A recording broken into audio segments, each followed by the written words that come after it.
اللہم صلی علی محمد وآل محمد. اعوذ باللہ من الشیطان الرجیم. بسم اللہ الرحمن الرحیم. الحمد للہ رب العالمین والصلاة والسلام علی سید الانبیاء والمرسلین وعلی آلہ الطیبین الطاہرین سیما بقیت اللہ فی الارضین ولعنۃ اللہ علی اعدائہم اجمعین من الآن الی یوم الدین. صلوات اللہم صلی علی محمد وآل محمد. اما بعد قال اللہ تبارک و تعالی فی کتاب الحکیم لهم قلوب لا يفقهون بها ولهم أعين لا يبصرون بها ولهم أعين لا يسمعون بها أولئك كالأنعام بل هم أضل أولئك هم الغافلون. صلوات اللہم صلی علی محمد وآل محمد. خدا کا لاکھ لاکھ شکر ہے کہ اس نے یہ فرصت عطا کی کہ چند روز آپ کی خدمت میں حاضر ہوں. انسان کو اپنی حیثیت کا پتہ ہوتا ہے. میں جانتا ہوں کہ میں بہت سارے علماء یہاں آتے رہے ہیں، سب کے مقابلے میں علم کے حساب سے تمام دوسری حساب سے کم ہوں. ان چند دنوں میں جو آپ کی خدمت میں رہنے کا موقع ملا، اگر بندے سے کسی قسم کی کوئی غلطی، اگر کسی برادر مومن سے کی طرف دیکھتے وقت کوئی تندی یا کسی بھی انسان سے کے لیے کسی قسم کی ایسی چیز ادا ہوئی ہو اس بندے سے جس سے توہین کا پہلو یا کسی اور غلطی کا پہلو نکلتا ہو، تو آپ چاہیں تو اس صاحب عزا کے صدقے میں میری غلطیوں سے درگزر کیجیے گا. ایک سوال پڑھیں. اللہم صلی علی محمد وآل محمد. ہمارا ان چند روزہ مجالس کا جو عنوان رہا وہ یہ رہا کہ ہم کچھ سوالوں کے جواب تلاش کرنا چاہتے تھے. ہم 21 سینچری میں زندگی گزار رہے ہیں اور اس 21 سینچری کے کچھ تقاضے ہیں. اس کا ایک اہم ترین تقاضا یہ ہے کہ آج ہم سے ڈیمانڈ کی جاتی ہے کہ جو آپ بات جو بھی کریں اس کی کوئی لاجک ہو، اس کو آپ کسی اس طرح سے سمجھائیے کہ ہمارے بچے سمجھ سکیں، کیونکہ یہ بچے ہمارا ایسٹس ہیں. یہ اگر ان کے اعتقادات مضبوط ہوں گے تو یہ آنے والے طوفانوں کا مقابلہ بہت آرام سے کر سکیں گے. بالکل ان درختوں کی مانند جن کی جڑیں اگر گہری ہوں تو طوفان انہیں ہلا بھی نہیں سکتے. بس یعنی بجائے اس کے کہ ہم دین کو تقلیدی طور پر دیں، بس بتا دیں کہ یہ دین اس طرح سے ہے، بلکہ اگر اس کی توضیح کریں، اس کو واضح کریں جہاں تک ممکن ہو. تو یہ کوشش تھی. بہت سارے سوالات ہمارے ذہن میں آئے، ان کے جوابات دیے. آخر اس دین کی کیا ضرورت ہے، عبادات کی کیا ضرورت ہے، ہمیں مستقل طور پہ عبادات کیوں کرنی چاہیے، عزاداری کی کیا ضرورت ہے، آیا خدا کو کمپریہینڈ کیا جا سکتا ہے، درک کیا جا سکتا ہے. آئمہ کی کیا ضرورت ہے، توسل کیا چیز ہے. بہت اعتراض ہوتا ہے توسل پر. ہم نے ایک جرنل فارمولا اپلائی کیا. ہم نے کہا کہ ہم بالکل اس طرح سے جس طرح آج پرابلم ریزالونگ ہوتی ہے اس طرح سے مسئلے کو حل کریں گے. یعنی انسان کے بارے میں سوال ہے، اس پروڈکٹ انسان ہے، اس کے مینوفیکچرر کی طرف جائیں گے یا آتھرائز ڈیلر کے پاس جائیں گے یا یوزر مینول کو نکال کر دیکھیں گے. آپ جانتے ہیں یوزر مینول یا قرآن ہے یا آئمہ کی احادیث ہیں. یہ میتھڈ ہم نے اپلائی کیا اور مختلف سوالوں کا جواب دیا. آج ہم جس سوال کی طرف اپنا رخ پھیر رہے ہیں وہ یہ ہے کہ آئیں دیکھیں آئمہ کی کیا ضرورت ہے. دیکھیں ہم نے پہلے اس سوال پہ آئے تھے کہ آیا خدا کو درک کیا جا سکتا ہے یا نہیں. جواب یہ ملا کہ خدا کو درک نہیں کیا جا سکتا. صلی علی محمد و آل محمد. اللهم صل على محمد وآل محمد. برائے خوشنودی امام زمانہ علیہ السلام بلند صلوات. اللهم صل على محمد وآل محمد. ہمارے دیگر صلوات. اللهم صل على محمد وآل محمد. جب ہم نے امیر المومنین کی طرف رجوع کیا تو جواب آیا کہ ان کو خدا ایک لامحدود موجود ہے، انفینٹ موجود ہے. اور ہم نے اس کو ثابت کیا کہ ایک انفینٹ موجود کو انسانی ذہن درک نہیں کر سکتا، چاہے وہ انفینٹ موجود کوئی بھی ہو. یہاں پہ اس شبہے کو بھی ہم نے سالو کیا کہ میتھمیٹکس میں جو انفینٹ موجود آتا ہے وہ سپوزیشن کے طور پر ہے. یعنی ہم کہتے ہیں ایکس ایکسس کے اوپر انفینٹی، وائی ایکسس میں انفینٹی اور کسی اور ایکسس میں انفینٹی. اسی لیے میتھمیٹیشین یہ کہتے ہیں کہ infinity plus infinity equal to infinity. ہم نے کہا یہ اشتباہ ہے. جب انفینٹی ہوتی ہے تو کوئی دوسرا وجود نہیں رہتا، کیونکہ آپ اگر انفینٹی کو آپ کہیں انفینٹ موجود ہے تو وہ ایکس ایکسس میں بھی انفینٹی پر ہے، وائی ایکسس پر بھی ہے اور ہر دوسرے ایکسس پر انفینٹی میں ہے. جگہ باقی نہیں بچتی کسی اور چیز کی. اگر جگہ باقی بچے گی تو پھر ہم کہیں گے یہ انفینٹ موجود نہیں ہے، یہ محدود ہے. پھر ہم نے یہ دیکھا کہ جب کسی چیز کو شناخت کیا جاتا ہے تو ہم صرف اس چیز کو شناخت کر سکتے ہیں جس کے اندر حدیں ہوں، جس کی بارڈرز ہو. اگر کوئی چیز حد نہ رکھتی ہو اس کو شناخت نہیں کیا جا سکتا. جس طرح آپ نے اکثر کیمروں میں دیکھا ہوگا، اگر آپ کیمرے کو بالکل دیوار کے پاس لے جائیں تو ایک بلری چیز آ جاتی ہے. اسی چیز کو پیچھے لے جائیے تو ہم جو بھی موجود ہوگا اس کی جب آپ کو بارڈرز نظر آئیں گی تو اس کو آپ درک کر سکتے ہیں. پھر اس سے بہتر مثال دی کہ جیسے ہم سب چونکہ خدا کی مخلوق ہیں، چونکہ روح رکھتے ہیں اور روح ایک امر خدا ہے، خدا نے اس روح میں ایک توانائی رکھی ہے، ہم بھی کریٹ کر سکتے ہیں، البتہ بہت ہی چھوٹے پیمانے پر. تو ہم نے کریٹ کیا، ایک ہارس کریٹ کیا اپنے ذہن میں. آپ سب اسی وقت دوبارہ اپنے اس ہارس کو کریٹ کر سکتے ہیں. یہ آپ کی مخلوق ہے اور ایسی مخلوق ہے جو ٹوٹل طور پہ آپ پہ ڈیپینڈنٹ ہے. انسان بھی ایک ایسی مخلوق ہے، بلکہ یہ پوری کائنات ایک ایسی مخلوق ہے جو ٹوٹلی طور پہ خدا پہ ڈیپینڈنٹ ہے. بالکل ایسے ہی کہ جب ہم اپنی توجہ اپنے ذہن کے بنائے ہوئے ہارس سے ایک طرف پھیریں تو یہ ہارس نابود ہو جاتا ہے. بالکل اسی طرح اگر خدا کی توجہ اس کائنات سے ہٹ جائے تو یہ پوری کائنات نابود ہو جائے. تو اب ہم اس اینگل سے آگے دیکھا، کیا یہ ہارس جو ہماری مخلوق ہے، ہمارے ذہن میں ہے، کیا یہ ہمیں کمپریہینڈ کر سکتا ہے؟ جواب آئے گا نہیں.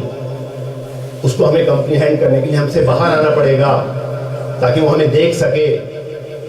جب ہم سے باہر آ نہیں سکتا کیونکہ جیسے وہ ٹوٹلی طور پہ ہم پہ ڈیپینڈنٹ ہے، لہٰذا یہ ڈیسائیڈ ہوا کہ جو امیر المومنین نے کہا تھا وہ 100% درست ہے کہ ہم کسی چیز کی طرف اس کو درک نہیں کر سکتے کیونکہ انفینٹ ہے، ہم اس کی طرف اشارہ نہیں کر سکتے کیونکہ اگر ہم کسی چیز کی طرف اشارہ کریں گے تو ہم نے اس کو کاؤنٹیبل کر لیا، یعنی ہم نے اس کو انفینٹی سے نکال دیا۔ ایک صلوات دے دیجیے۔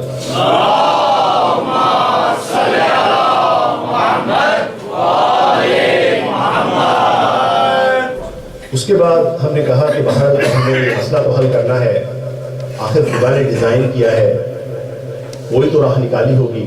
تو جواب آیا ہاں ہم نے یہ راہ نکالی ہے، حدیث قدسی، جب میں نے چاہا کہ پہچانا جاؤں، توجہ کیجیے گا، یہ نہیں کہا انسانوں کے لیے پہچانا جاؤں، جب میں نے چاہا پہچانا جاؤں تو میں نے محمد و آل محمد کو خلق کیا۔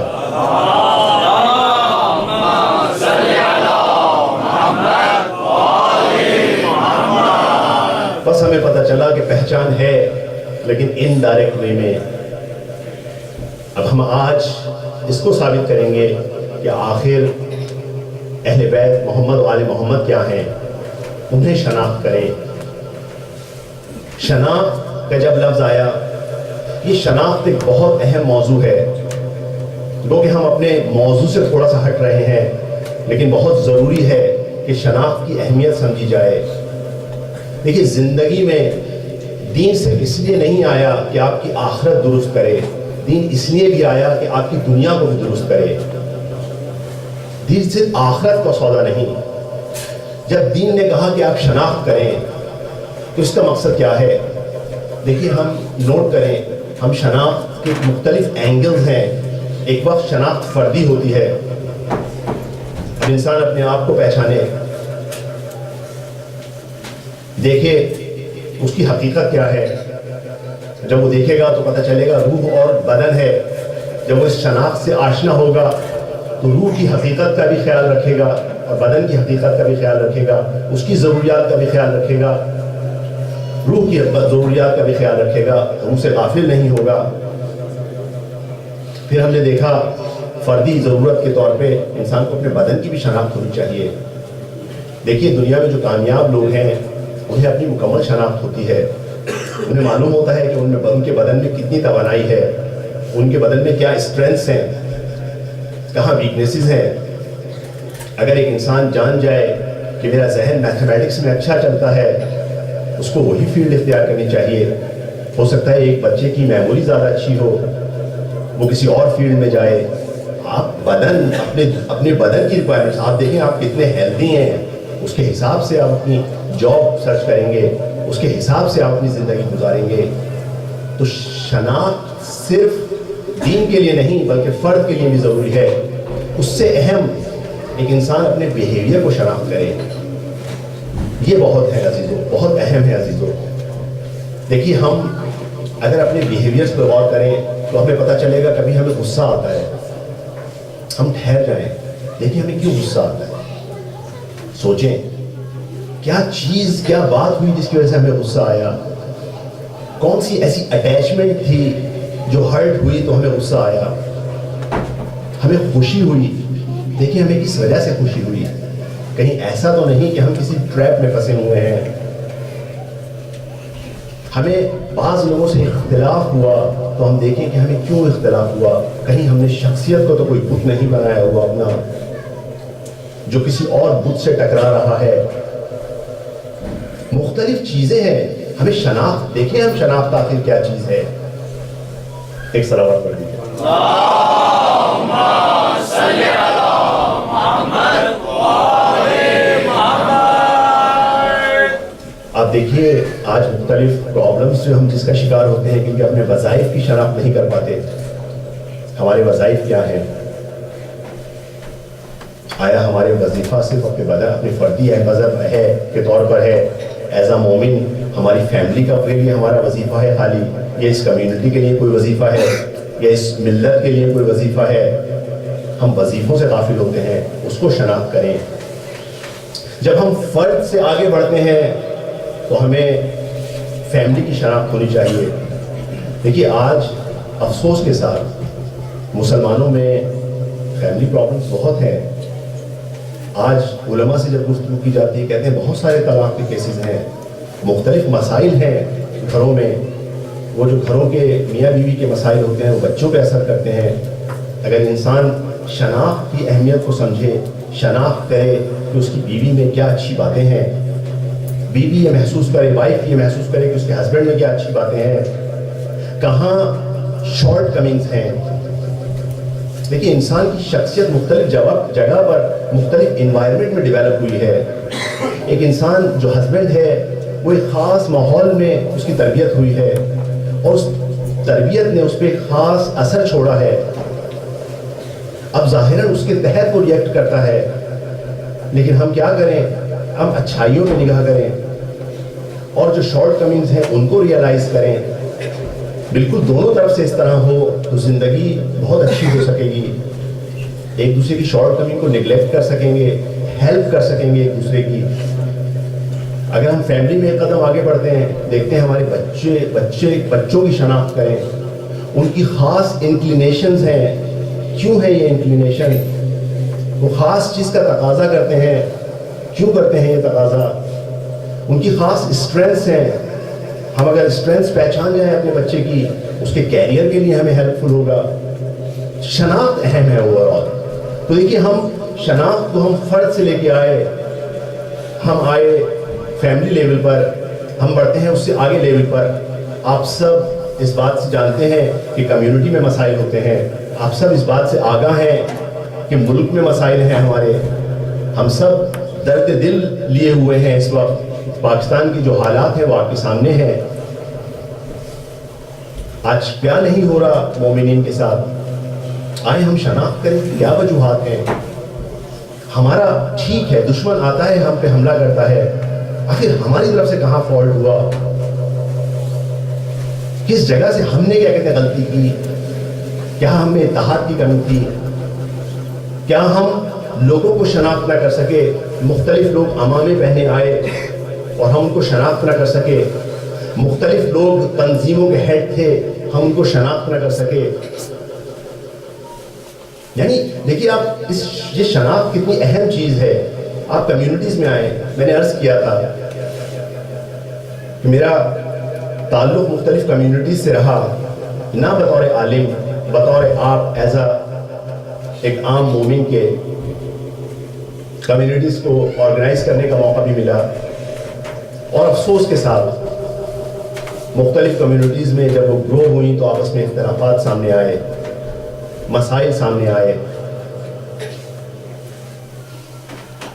کیوں مسائل ہوتے ہیں؟ میں نے جب غور کیا تو اندازہ ہوا کہ شناخت کا مسئلہ ہوتا ہے، شناخت کا مسئلہ ہوتا ہے۔ دیکھیے ہر کمیونٹیز میں کچھ لوگ مخلص ہوتے ہیں، کچھ لوگ اچھے مومن ہوتے ہیں، لیکن کیونکہ کچھ اخلاقی برائیاں رکھتے ہیں، شیطان آتا ہے اس مرض کو ہوا دیتا ہے۔ آپ کے سامنے عرض کیا تھا شیطان دین کا سب سے بڑا دشمن ہے، اور شیطان ایسا دشمن ہے جو کہہ چکا ہے کہ میں ہمیشہ ہمیشہ دشمنی کروں گا، ایک سیکنڈ کے لیے بھی، ایک ملی سیکنڈ کے لیے بھی غافل نہیں ہوں گا۔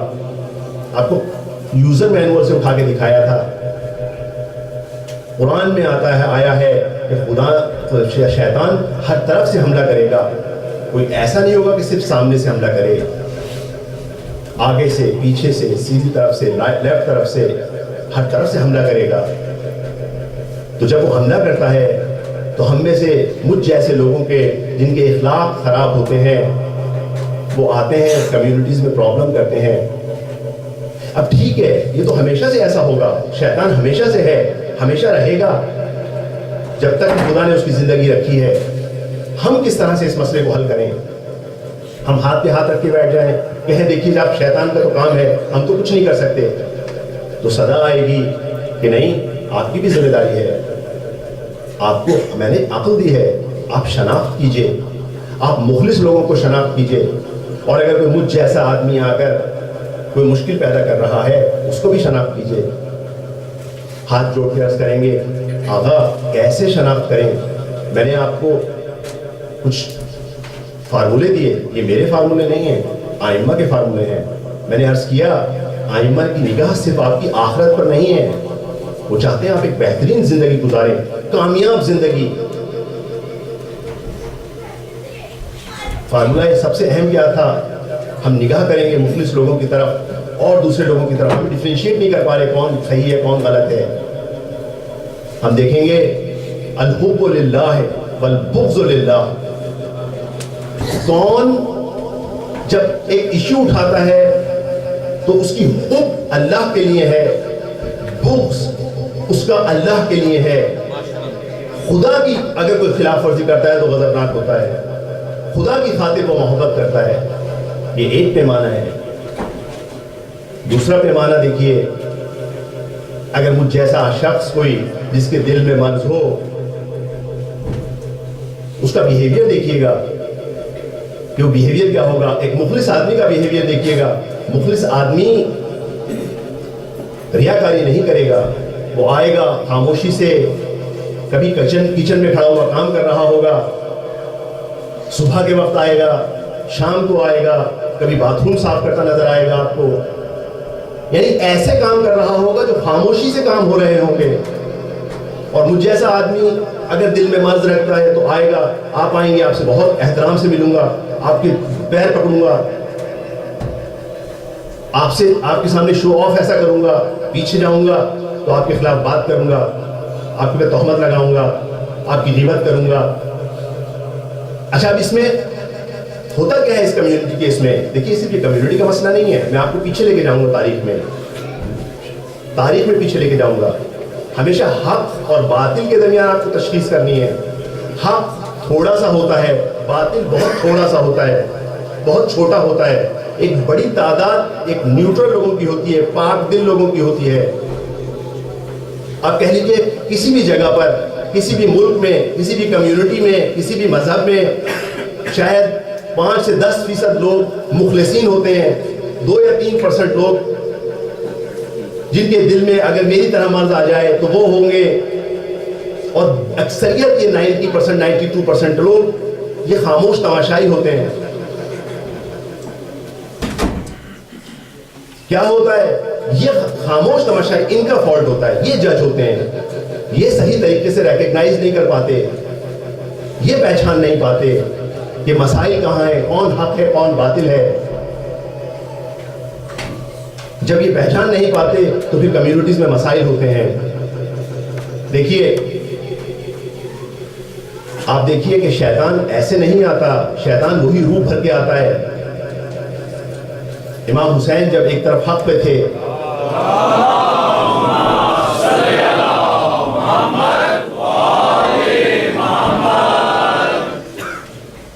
حق پر تھے، دوسری طرف ابن زیاد تھا. ابن زیاد کا چہرہ واضح تھا. وہ کس کو آگے لے کے آیا؟ عمر سعد کو. عمر سعد کا جا کے آپ اس وقت کربلا سے پہلے کا اس کی شخصیت دیکھیے، وہ ایک عالم سمجھا جاتا تھا. سعد بن ابی وقاص کا بیٹا، ایک اسٹیٹس، اس کو آگے لے کے آیا. خود کیوں آگے نہیں آیا؟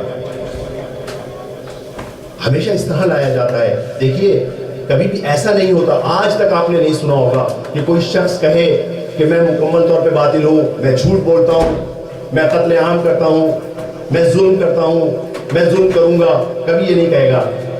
ہمیشہ کیا کہے گا؟ ہمیشہ یہ کہے گا کہ میں حق پر ہوں.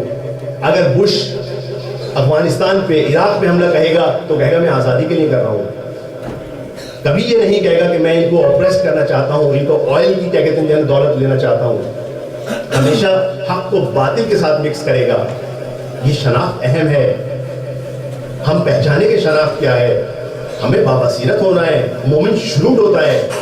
یہ باتیں میں نے آپ سے عرض کی. آپ کی کمیونٹی خوبصورت کمیونٹی ہے، ابھی بہت ارلی سٹیج میں ہے. الحمدللہ اتحاد دیکھتا ہوں میں، کسی قسم کی پرابلم نظر نہیں آتی.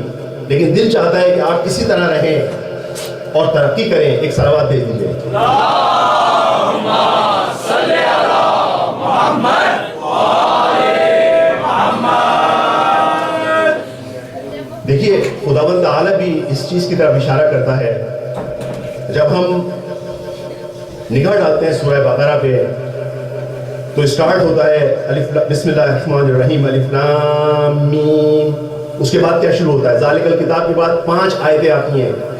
الذین یؤمنون بالغیب ویقیمون الصلاۃ ومما رزقناہم ینفقون. یہاں پر 5 آیتیں آ رہی ہیں. خداوند تعالیٰ مومنین کو شناخت کروا رہا ہے.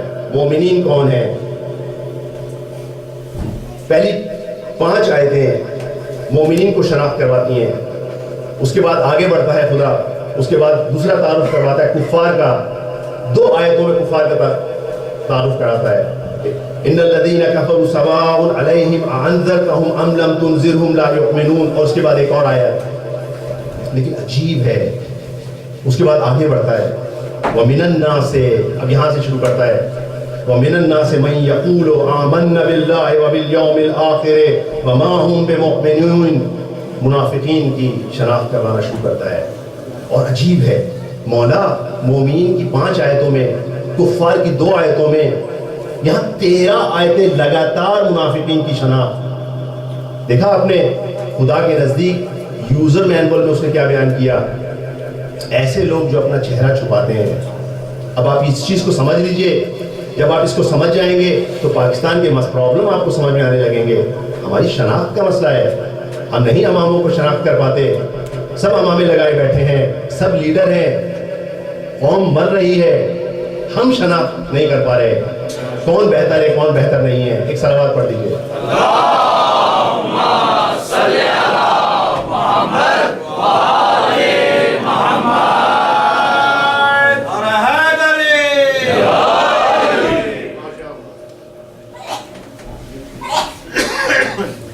آئیے چلتے ہیں ہم واپس شناخت امام پر.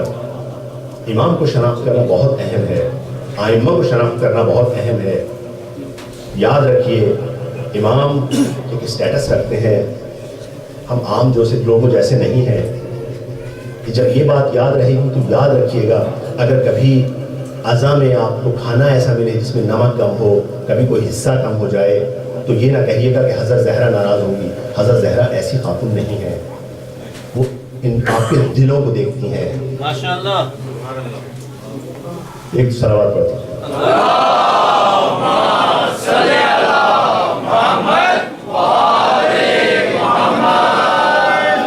دیکھیے ہم لوگوں میں استطاعت نہیں کہ ہم امام کو پہچان سکیں. امام کا ایک مقام ہے, ایک مرتبہ ہے. عموماً ہم مقام آرام سے پہچان لیتے ہیں. مقام پہچاننا آسان ہوتا ہے. دیکھا کوئی اس کا کیا مقام ہے. مرتبہ پہچاننا بہت مشکل ہوتا ہے. مرتبہ پہچاننے کے لیے ہمیں خود کسی مرتبے کو ہونا چاہیے. مثال دیتا ہوں آپ کو, بہت سادہ مثال. بہت دیر سے خشک باتیں ہو گئی. ایک صلوات پڑھیں.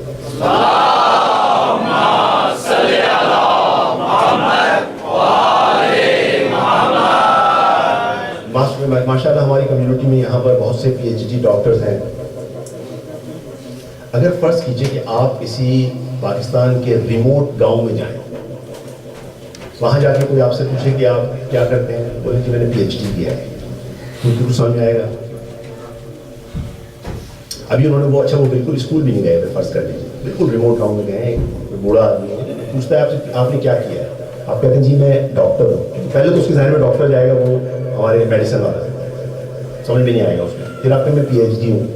یہ کہہ رہے PhD کیا ہوتا ہے؟ ابھی ایک رتبہ ہے. یہ کون سمجھے گا؟ جو خود کس نے تعلیمی مراحل کو کچھ طے کیے ہوئے ہیں. کم سے کم حد اقل کوئی انٹر میٹرک ہے, اس کو پتہ ہے کہ یہ مراحل ہوتے ہیں. تو یہ مراتب ہمیں سمجھ میں جب آئیں گے جب ہم خود کسی مرتبے پر ہوں گے. اب ائمہ کے مراتب ہمیں کیسے سمجھ میں آئے؟ ہمیں کیا کرنا پڑے گا؟ مجبور ہیں ہم جائیں ائمہ کے در. دیکھیں میں نے عرض کیا تھا, بہت بڑی بات کہی تھی کہ ائمہ کے مقام کو ہم نہیں سمجھتے. کیوں کہا تھا؟ امام خمینی کا ایک جملہ نظر آیا. دیکھیں وہ فقیہ بزرگوار, وہ عارف, وہ مرجع وقت جو اتنا بڑا انقلاب لے کے آئے, ان کا یہ اسٹیٹمنٹ ہے, خضوع میں یہ اسٹیٹمنٹ ہے. کہتے ہیں واللہ ہم ائمہ کے مقام کو نہیں سمجھ سکتے. اگر وہ مرجع یہ وقت یہ کہے گا کہ ہم ائمہ کو نہیں جانتے, نہیں پہچانتے, تو مجھ جیسے لوگ کیا کہیں گے؟ مجبور ہے خود ائمہ کے در پہ جانا. پوچھیں امام, تعارف کرائیے آپ کون ہیں, اور امام بھی تعارف کرائیے. امام جانتے ہیں کہ یہ لوگ نہیں پہنچ سکتے وہاں تک جو ہمارا مقام ہے، بس آئیں گے اور تعارف کرائیں گے. اب اس تعارف پہ غور کیجیے گا. ایک تو اس تعارف سے جو امام نے خود کرایا، ایک تو اس میں کبھی بھی کوئی حد کراس نہیں ہوگی. کہیں پر بھی ایک الزام لگایا جاتا ہے کہ آپ آئمہ کو اتنا بڑھا دیتے ہیں کہ شرک کرنے لگتے ہیں. آئیے دیکھیں شرک کی کوئی بدبو آتی ہے یہاں سے نہیں آتی ہے؟ دیکھتے ہیں، ٹھیک ہے نا. آئیے میرا ساتھ دیجیے گا.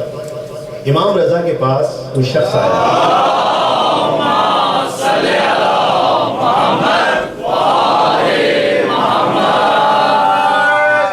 مولا امامت کیا ہے، رسالت کیا ہے، یہ معصوم کیا ہے، اہل بیت کیا ہے.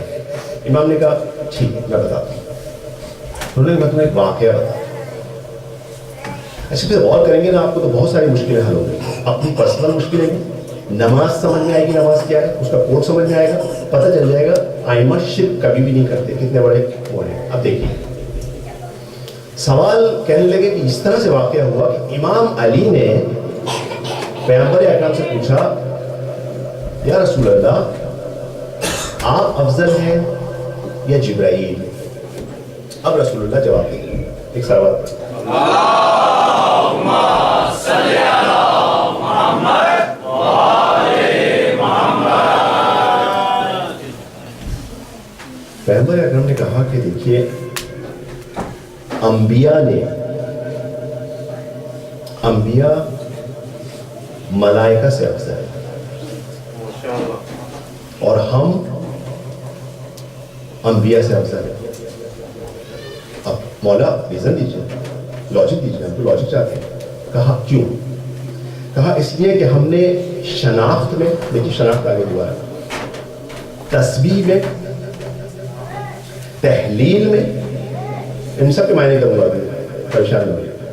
وہ تقدیس خدا میں ملائکہ سے پہل کی تھی.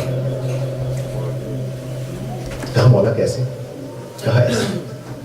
دیکھیے میں نے کہا تھا نا انسان خدا کو نہیں پہچان سکتا، اور میں نے کہا تھا صرف انسان نہیں دوسری مخلوقات بھی خدا کو نہیں پہچان سکتا. یعنی یہ موجودات جتنی بھی ہیں یہ سب نہیں پہچان سکتے. اب بات آ گئی ہے ملائکہ. آیا وہ پہچان سکتے ہیں یا نہیں پہچان سکتے؟ کہتے ہیں کہ سب سے پہلے خدا نے ہماری ارواح کو خلق کیا جو ایک نور واحد تھا. اہل بیت کا جو ارواح تھی وہ ایک نور واحد تھی. جب ہمیں خلق کیا تو ہم نے خدا کی توحید اور حمد کی. اب انبیاء کا، ائمہ کا، اہل بیت کا جو نور ہے وہ توحید اور حمد کر رہا ہے. کہتے جیسے ہی ہم نے توحید اور حمد کی ملائکہ خلق ہوئے. دیکھیے میں اس کی سند 100% صحیح ہے، اس کا کانٹینٹ 100% صحیح ہے. مدرسہ فیضیہ کے جو پرنسپل ہیں آیت اللہ خرازی، وہ بہت سخت ہیں کسی چیز کو اٹھانے میں. انہوں نے یہ والی حدیث اٹھائی ہے امام کے مقام کو سمجھانے کے لیے.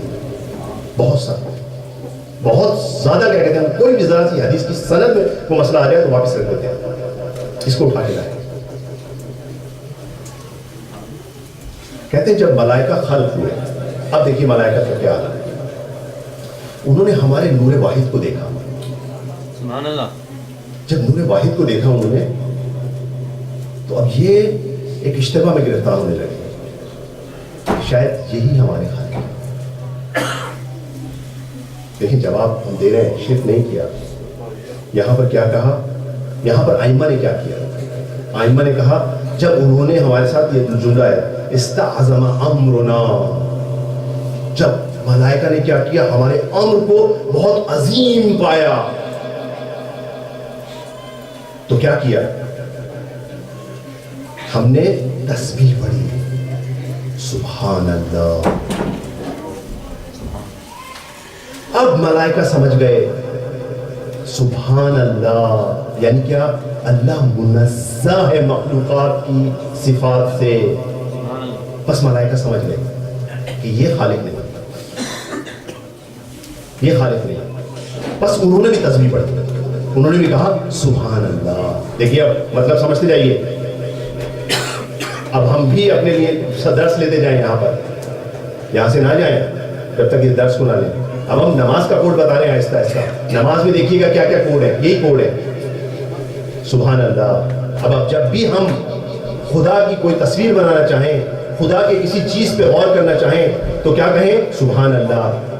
نہ کہیں خدا کی توصیف. ہم توصیف نہیں کر سکتے، ہم عاجز ہیں.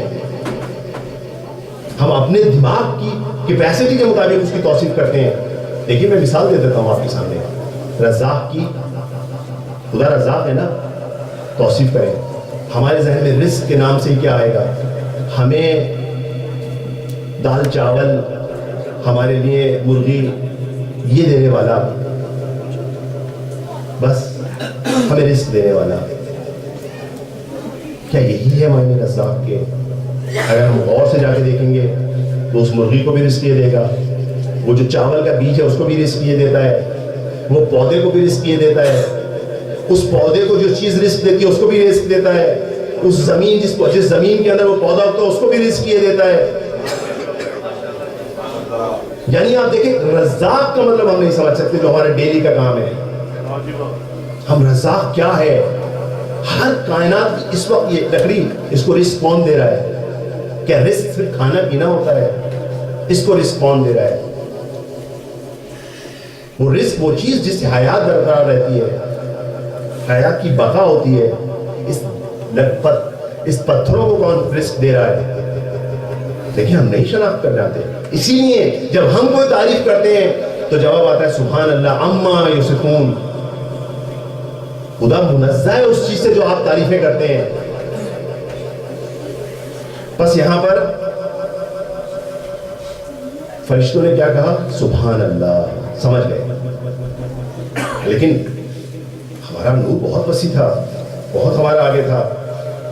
یہاں پر پھر کہتے ہیں، آئمہ فرما رہے ہیں فَلَمَّا شَاهَدُوا أَعْظَمَ شَأْنَنَا. فَلَمَّا شَاهَدُوا، جب انہوں نے مشاہدہ کیا. کیا چیز مشاہدہ کیا؟ أَعْظَمَ شَأْنَنَا، ہماری عظمت کو، ہماری شان کی عظمت کو دیکھا تو ہم نے کیا کہا؟ حللنا. ہم نے حللنا کرا، یعنی ہم نے تحلیل کی. یعنی کیا؟ انہوں نے کہا ٹھیک ہے خالق نہیں ہے، ہو سکتا ہے معبود ہو، تو ہم نے کہا لا الہ الا اللہ. دیکھیں فرشتوں کو تعلیم دی جا رہی ہے. تعلیم کے مرحلے بتا رہا ہوں. کلاس اول میں آئے ہیں ابھی فرشتے، آئمہ تعلیم دے رہے ہیں. کیا کہا؟ حللنا. حللنا تحلیل کے معنی ہوتے ہیں لا الہ الا اللہ کہنا، یعنی خدا کے علاوہ کوئی معبود نہیں ہے، ہم معبود نہیں ہیں. دیکھیے کل جملہ میں نے کہا تھا امام آئمہ عین اللہ ہے، وجہ اللہ ہے. یہ اپنی طرف کسی کو اٹریکٹ نہیں کرتے، جو بھی آتا ہے کہتا ہے خدا. ان کو جو دیکھتا ہے، ان کی طرف جو نگاہ کرتا ہے خدا، یہ خدا کو ریفلیکٹ کرتے ہیں. جیسے آغا صاحب نے کل تقریر میں فرمایا تھا کہ یہ ایسا میرر ہے جو ہر چیز پورا نور ریفلیکٹ کر رہے ہیں. یہ انسان کامل ہیں.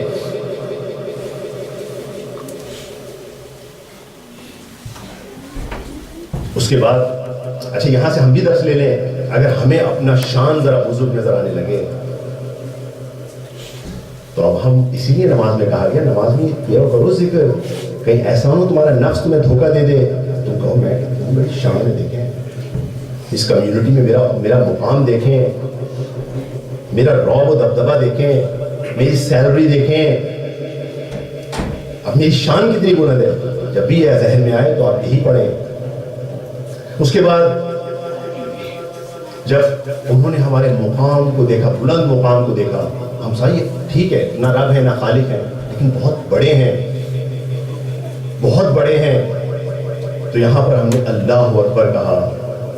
اللہ اکبر کے کیا معنی ہے؟ اللہ اکبر کے معنی یہ نہیں ہے کہ اللہ سب سے بڑا ہے، یہ غلط معنی ہے. یہاں پر کیا ہے؟ یہ کمپیریزن ہے، یعنی اللہ اس سے بھی بڑا ہے، اللہ اس سے بھی بڑا ہے، یہ نہیں ہے. اصل معنی کیا ہے؟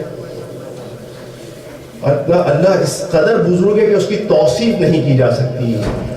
تو کمپیریزن نہیں ہے کسی سے. ایک سلوات اللہم صلی علی محمد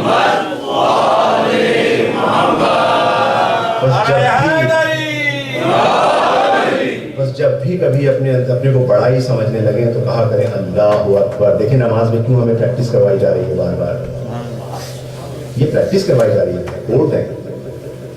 فلما شاہدوا ما جعل اللہ لنا من العزت والقوة قلنا لا حول ولا قوة الا باللہ.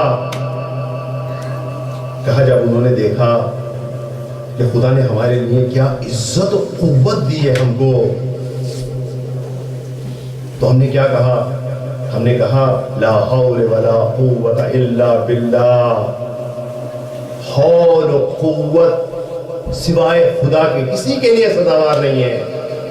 کوئی قوت نہیں رکھتا, کوئی حول نہیں رکھتا. آپ ہی نماز میں پڑھتے ہیں نا بحول اللہ و قوتہ واقوم واقعد. میں خدا کے حول سے اٹھتا اور بیٹھتا ہوں. کیوں خدا نے کہا کہ بیٹھتا کیوں؟ شاید کوئی سمجھنے لگتا کہ کھڑا ہونا ہوا بیٹھنا تو آسان ہے, گریوٹی ہے. خدا نے کہا نہیں, یہ بھی کہو تم بیٹھ بھی نہیں سکتے, کھڑا ہونا تو دور کی بات ہے. صرف خدا کے حول سے اٹھتے اور بیٹھتے ہو. اب دیکھ لیجیے ہماری کیا طاقت ہے. ایک صلوات پڑھ دیجیے.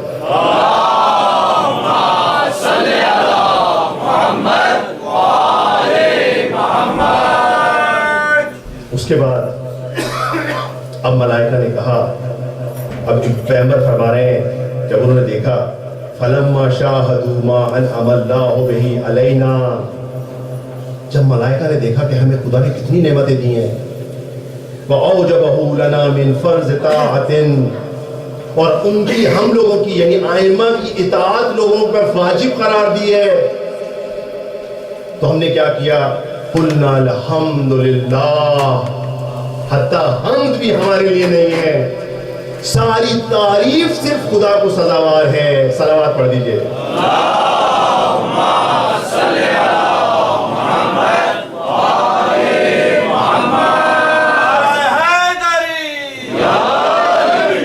دیکھا آپ نے, یہ ائمہ ہیں, یہ عین اللہ ہیں, یہ وجہ اللہ ہیں, یہ ثار اللہ ہیں, یہ ید اللہ ہیں. اب کوئی ہمیں یہ نہ کہے کہ ہم شرک کرتے ہیں, ائمہ کے مقام میں غلو کرتے ہیں, غالی ہیں, انہیں خدا مانتے ہیں. نہیں مانتے, پروف ہے, ائمہ کے الفاظ پروف ہے. ایک صلوات ہے.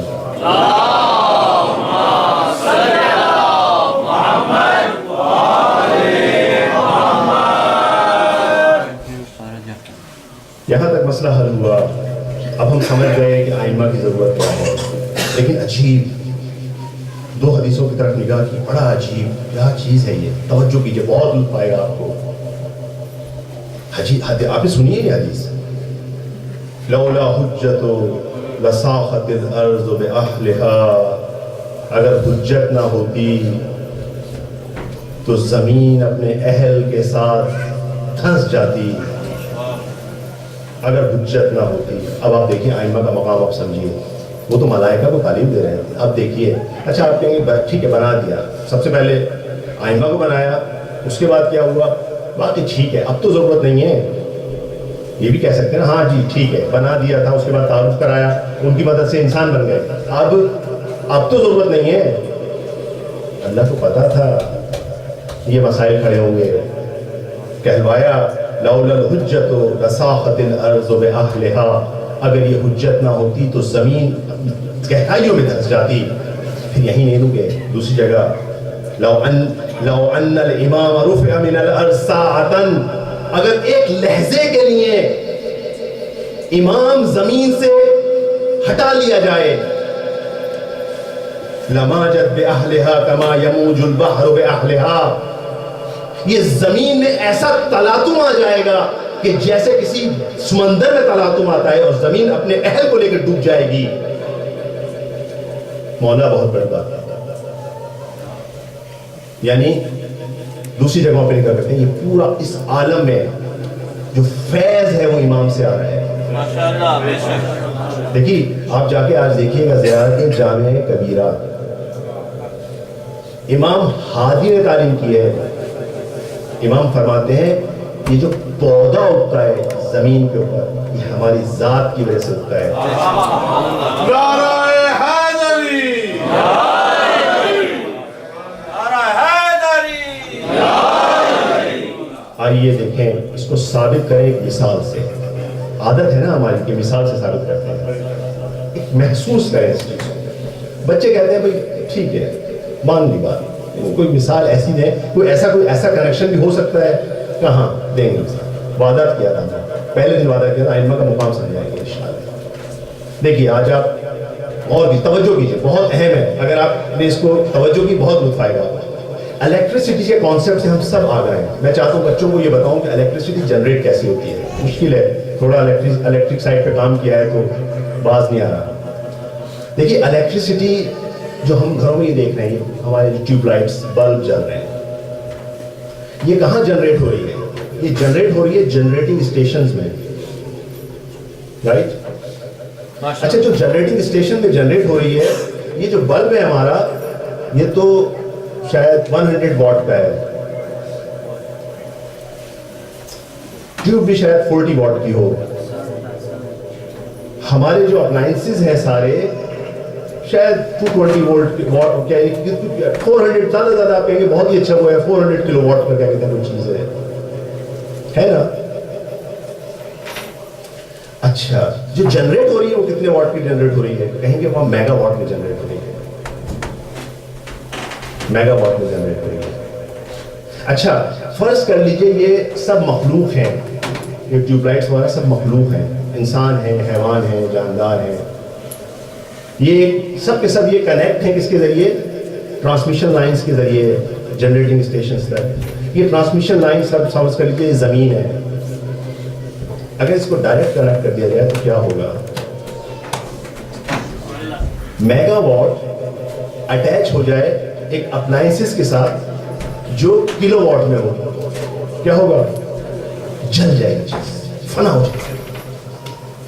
اب مجبور ہے، مجبور ہے ایک امام لایا جائے بیچ میں، ایک ٹرانسفارمر لایا جائے بیچ میں. ٹرانسفارمر کا کام کیا ہے؟ ایک طرف سے ہائی وولٹیج دوسری طرف سے اس کو ٹرانسفارم کرتا ہے لو وولٹیج میں. اب آپ حدیث کو چینج کیجئے، اگر یہ ٹرانسفارمر نہ ہوتا، اگر یہ ٹرانسفارمر ایک لہجے کے لیے ہٹا لیا جائے تو یہ ٹرانسمیشن لائنز یا اپلائنسز سب جل جائیں گے، یہ سب جل جائیں گے. تو کہا مولا تو میگا واٹ میں کیوں جنریٹ کریں، کلو واٹ میں کر دیں؟ کہا ممکن نہیں ہے، ٹرانسمیشن کے لیے ضرورت ہے، ٹرانسمٹ نہیں کر سکتے ہم. ان سب کی حیات کے لیے وہ میگا واٹ ہی ہونا چاہیے، وہ وجود اتنا طاقتور ہونا چاہیے. اور دیکھ لیے کیسی مثال ہے، ہم ہر لمحے یہ الیکٹریسٹی ہر سیکنڈ کنیکٹ ہے وہاں سے. ایک سیکنڈ کے لیے ذرا توجہ ہٹائیں جنریٹر کی، لائٹ بند.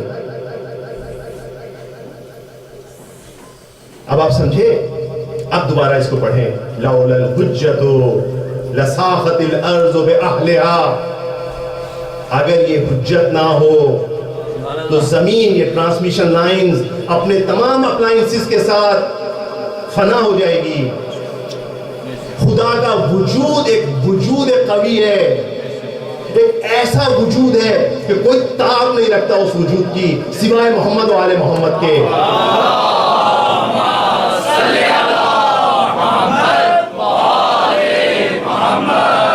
سمجھ میں آئے گا منبع فیض، منبع کہتے ہیں سورس کو. ہر فیض ان سے آ رہا ہے، اس ٹرانسفارمر سے ہر چیز آ رہی ہے. یہ منبع فیض ہیں، یہ ریسیو کر رہے ہیں اور دے رہے ہیں، یہ ریسیو کر رہے ہیں اور دے رہے ہیں، چاہے امام اب ظاہر ہو یا غائب ہو. اب سب تک ہمارے سمجھ میں آئیں گے توسل کے. یہ توسل ہے. ہم نے توسل یعنی کیا؟ اپنے بلب کو اٹیچ کر دیجئے پی ایم ٹی کے ساتھ، اس ٹرانسفارمر کے ساتھ. دیکھیے وہ جو انکار کر رہے ہیں توسل کا، وہ بھی اسی سے فیض اٹھا رہے ہیں. بالکل ایسے ہی جیسے جو خدا کا انکار کرتے ہیں وہ بھی اسی خدا سے حیات لیتے ہیں، اسی خدا سے رزق لیتے ہیں، اسی خدا سے قدرت لیتے ہیں. ایک صلوات پڑھ دیجئے. اللہم صلی علی محمد وآل محمد. عزیزو آپ کا بہت ٹائم دیا. چاہوں گا کہ وہ امام کی خدمت میں ارچائیں ان سے منسلک ہوں، دیکھیں امام کتنے رحیم ہیں۔ یہ ایک واقعہ جو آپ کو بتا رہا ہوں وہ سچا واقعہ ہے، ابھی چند سال پہلے یہ واقعہ رونما ہوا۔ ماشاءاللہ۔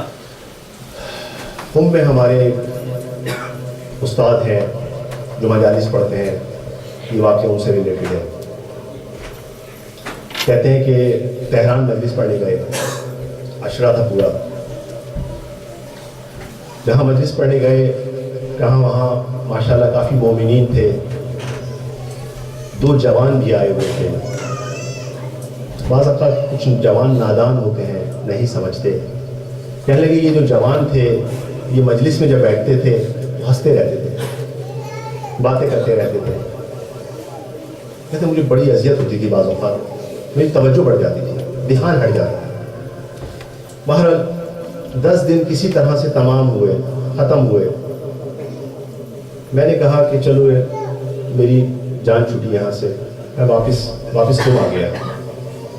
بہت شکر ادا کیا کہ ختم ہوا معاملہ۔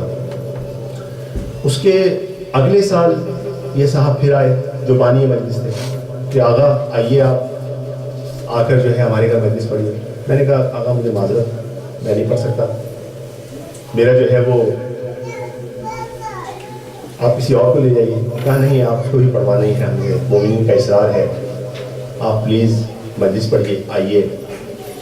کہا بہرحال بہت اصرار کیا، مجھے بھی شرم آئی، میں چلا گیا مجلس میں۔ کہتے مجلس شروع کی، میں نے دیکھا وہی 2 نوجوان آئے ہوئے ہیں۔ مجلس شروع کی، میں نے دیکھتا رہا، میں نے کہا اب شاید یہ ہنسیں، اب یہ کوئی اور بات کریں۔ دیکھا نہیں، بڑے مؤدب، بہت غور سے مجلس سن رہے ہیں۔ بڑا تعجب ہوا، یعنی 180 ڈگری فرق ہو گیا، پہلے چین سے نہیں بیٹھتے تھے۔ بڑا تعجب۔ باہر جیسے تیسے مجلس تمام ہوئی۔ مجلس تمام جیسے ہی ہوئی، یہ 2 جوان آئے اٹھ کر، کہنے مولانا آپ نے ہمیں پہچانا؟ میں نے کہا ہاں۔ ان آغا صاحب نے کہا ہاں میں نے پہچانا آپ، کیسے ہیں آپ کو کیسے بھول سکتا ہوں، کیسے ہیں آپ، خیریت سے ہیں؟ میں نے کہا ہاں خیریت سے ہیں۔ کہا وہ جوان کہنے لگے مولانا ہم بہت معذرت چاہتے ہیں، لاسٹ ایئر آپ کو بہت اذیت ہوئی ہماری رویے کی وجہ سے، چاہتے ہیں کہ ہم آپ سے معافی مانگ رہے ہیں۔ کہتے ہیں وہ تو ٹھیک ہے، لیکن آخر یہ 180 ڈگری کا آپ نے چینج کیا وجہ ہے، کچھ بتائیے واقعہ۔ کہیں مولانا جب اس عشرے کی آخری مجلس تھی تو ہم نے کہا چلیے ہماری جان چھوٹی، ہم چلیں گھر۔ کہیں ہم دونوں جا رہے تھے تو ہم وہ جو ہال ہوتا ہے اس سے نکلنے لگے تو وہاں پر ایک پیالہ پڑا ہوا تھا قند کا۔ آپ نے ایرانیوں کو دیکھا ہے وہ جو قند جو کیوبز استعمال کرتے ہیں، شوگر استعمال نہیں کرتے، شوگر کیوبز استعمال کرتے ہیں۔ کہتے ہیں وہ جو پیالہ تھا جس میں شوگر کیوبز رکھے تھے یہ پڑا ہوا تھا، ہمارا پیر لگا اس پہ، وہ شوگر کیوبز گر گئے۔ ہم بیٹھے، ہم نے کہا کہیں لوگوں کے پیروں میں نہ آئے، شوگر کیوبز اٹھائے، ایک پیالے میں ڈالے اور اس کو کونے میں رکھ دیا، رکھ کے ہم چلے گئے گھر۔ اور جب ہم گھر چلے گئے تو ہم دونوں کو ایک خواب نظر آیا، اس نے بھی وہ خواب دیکھا، میں نے بھی وہ خواب دیکھا۔ کہا کیا خواب دیکھا؟ کہا ہم نے خواب میں دیکھا یہی حال ہے، اس حال میں ہم ہیں اور ابا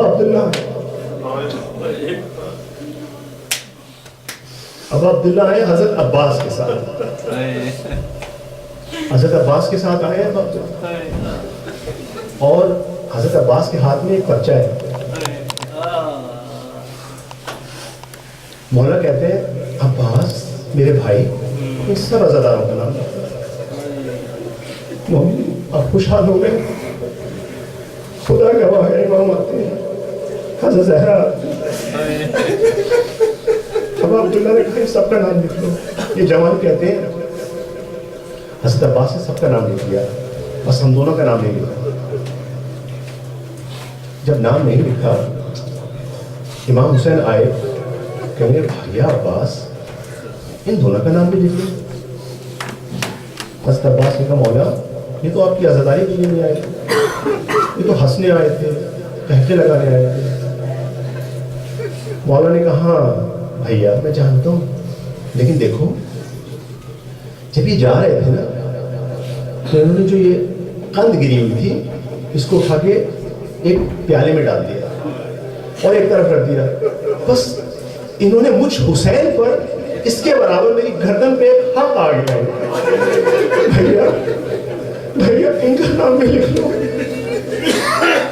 یہ جوان کہتے ہیں ہم سو کے اٹھے پریشان، ہمیں نہیں معلوم تھا کہ یہ در اتنا کریم و رحیم ہے۔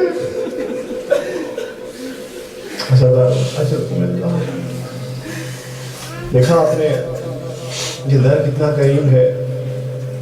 آئے ہم بھی مولا سے ریکویسٹ کریں، مولا ایک نگاہ ہم پہ بھی ڈالیں، معلوم ہے ہم گناہگار ہیں، روسیہ ہے، بہت خطائیں کی ہیں، مولا اس مجلس میں چھوٹے چھوٹے بچے بھی ہیں، ان کا واسطہ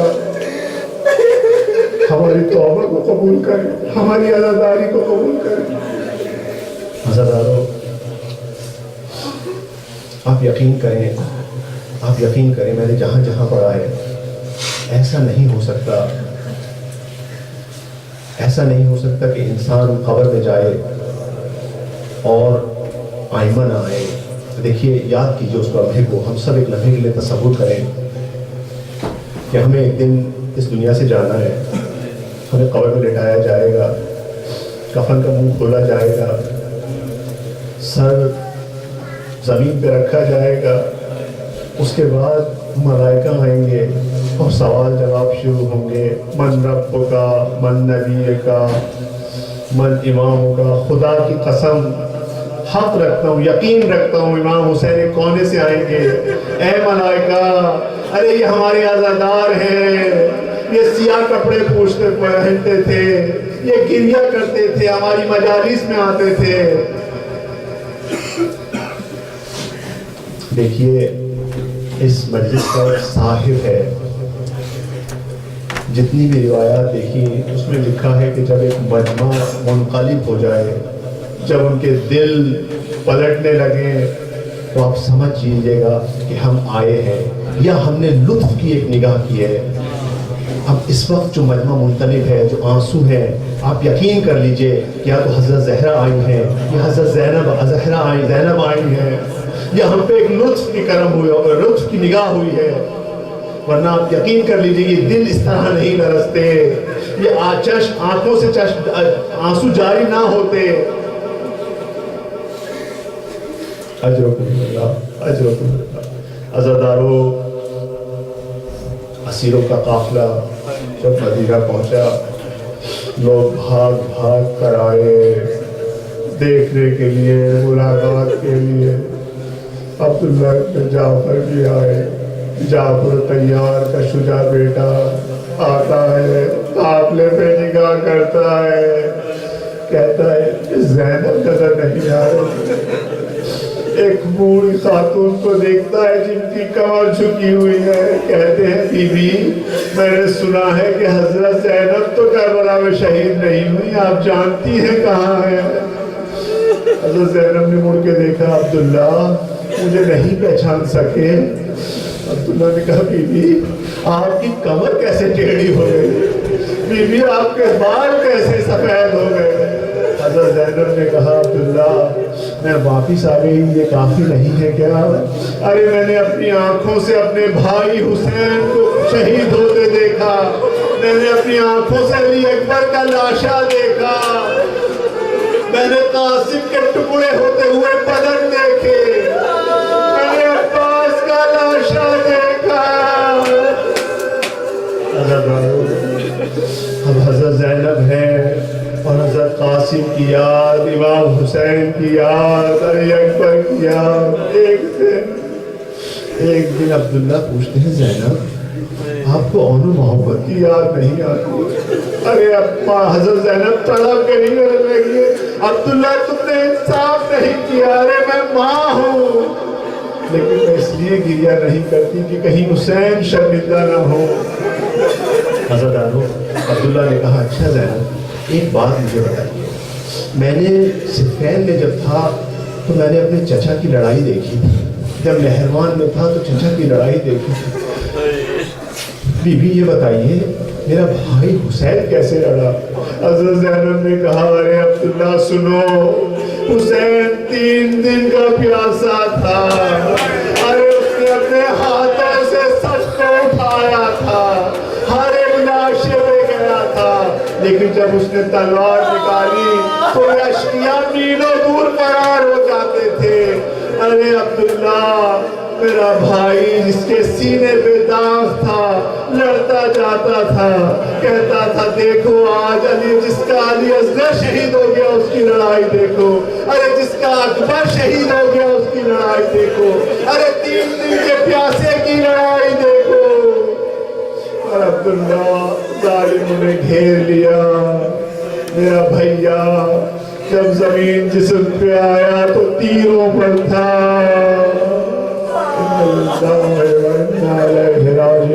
وَسَيَعْلَمُ الَّذِينَ ظَلَمُوا أَيَّ يَنقَلِبٍ يَنقَلِبُونَ۔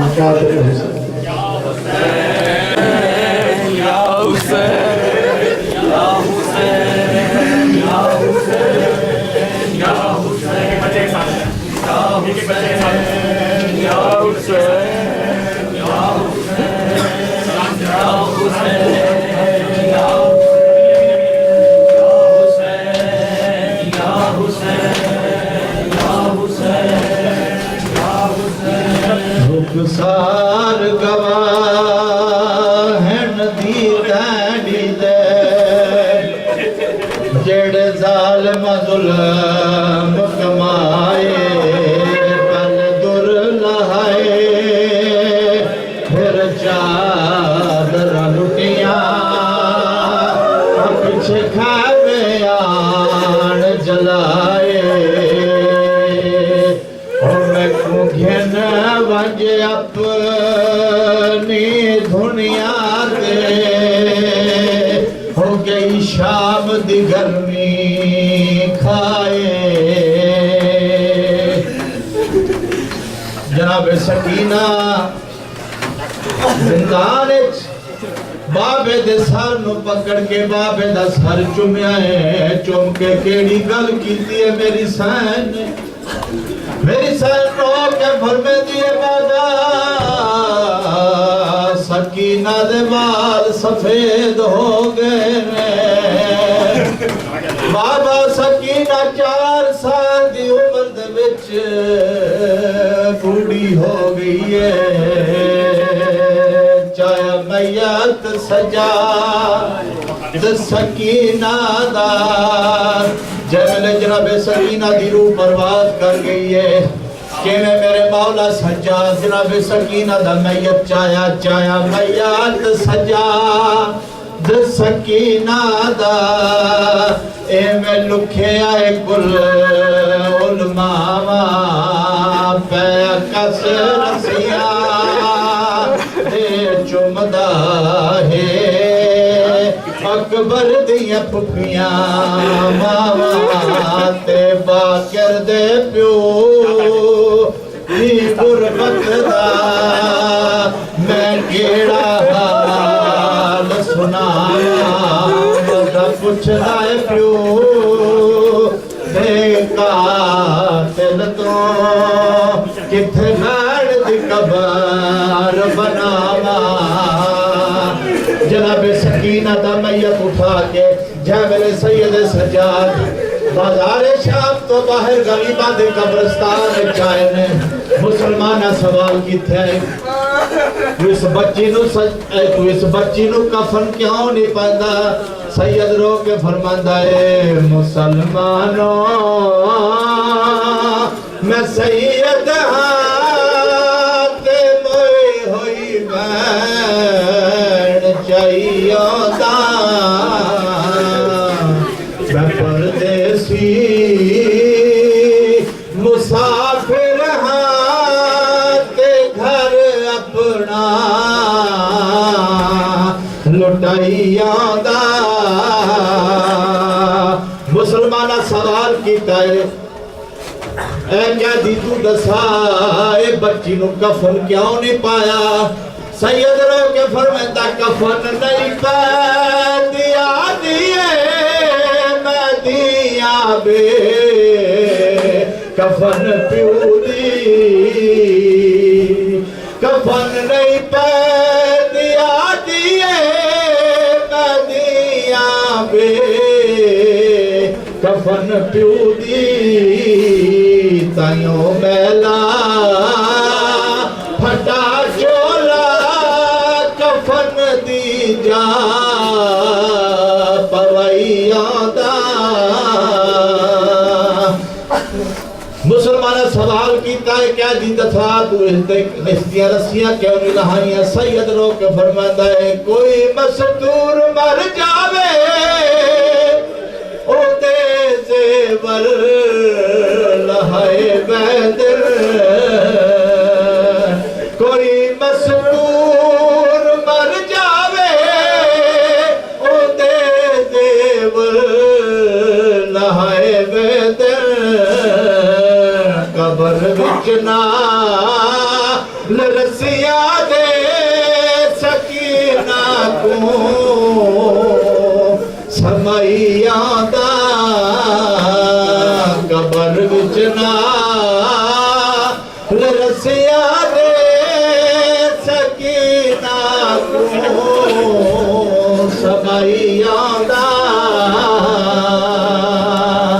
سید امام دے سر جولی چرا کے کیڑی گل کیے امام فرمائے تیرے سجاد میری داڑھی سفید نہ ہوئی ہے میں اکبر دی لاش چاہیے تیری داڑھی کیوں سفید ہوئی ہے جناب سجاد رو گیا جنے ڈٹھی باٹر دی بدماشا بچ ہو تیری اکھیاں رنگ بدلائے ڈٹھی باٹر دی ہائے وہ بدماشا بچ ہو تیری اکھیاں رنگ بدلائے ہو ڈٹھے پیر دے قاتل ہے وہ کرسیاں تے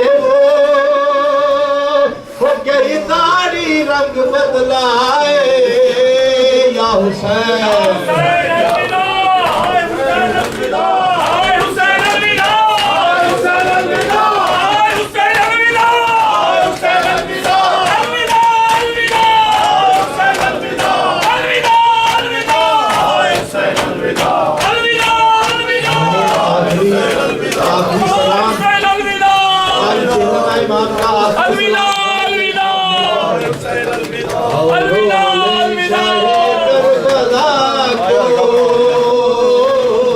زندگی کا بھروسہ اور لے شاہ کربلا کو زندگی کا بھروسہ نہیں ہے سب مل کے پڑھو اور لے شاہ کربلا کو زندگی کا بھروسہ نہیں ہے جو بھی گرتا ہے اس غم میں آنسو کوئی بیکار جاتا نہیں ہے اور لے شاہ کربلا کپڑوں زندگی کا جب کہ جائے گی یثرب میں زینب کیا بتائے گی سگنا قرینا جب کہ جائے گی یثرب میں زینب کیا بتائے گی سگنا قرینا وہ نشان رسن بازوؤں پہ نیل اب تک چھوٹا نہیں ہے اور رولے شاہ کربلا کو زندگی کا بھروسہ نہیں ہے روتے جائیے بات سنتے جائیے لٹ کے جائے گی کربل میں زینب کیا بتائے گی بھیا کو زینب لٹ کے جائے گی کربل میں زینب